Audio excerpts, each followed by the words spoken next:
We're now going to discuss some of the more basic properties of logarithms. The first is that when we have a logarithm whose base and argument are the same, this is going to have an output that is positive 1. Now, this is because if we were to convert this over into exponential form, we would start with the base that is a, raise it to the power of 1, and that would bring me back to the argument itself. And we can see that, of course, a is equal to a, so that is why this property is true. If the base and the argument are the same, the output of that logarithm has to be 1 because a raised to the first power is a. Similarly, if we take a base a and raise it to the 0 power, that's going to bring us back to the argument that is 1 as well. And we can see that converting to exponential form by looking at a raised to the 0 power is 1, right? Start with the base, raise it to that power, and it brings us back to whatever the argument was. So any base with an argument of 1 is going to have an output of 0.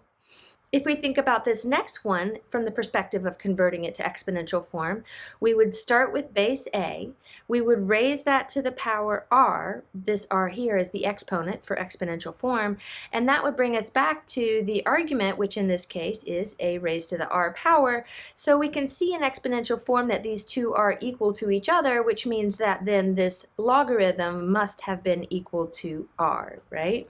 If the base and the argument have the same quantity and that argument is raised to a power, then this logarithm has to have an output that is also r. This one is a little bit trickier to see, so we're just going to jump straight to that proof. This is actually exponential form, right? Because I have a base that is being raised to a power. Now, there is a logarithm in that power, true, but because we have a base raised to some power, we would say this is in exponential form. Now, so considering that from exponential form, considering that this is in exponential form, we could convert it to log form. If we convert it to log form, then we're going to start by writing down the word log, and we're going to say that the base from exponential form is going to be written as a subscript on the logarithm. What the exponential equation is equal to becomes the argument when we convert it over into log form, and a logarithm is always going to be equal to whatever that exponent was when we were in exponential form. Well, the exponent was log base a of r, so that's what this thing is going to be equal to, and here we can say this is definitely a true statement, so the exponential equation from which we got this statement must also be true.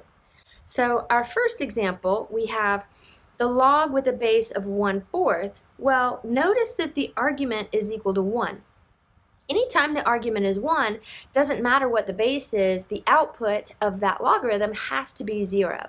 And let's just look at it back from the exponential form. Let's convert it to exponential form to see that if I take the base and raise it to the 0 power, that has an output of 1.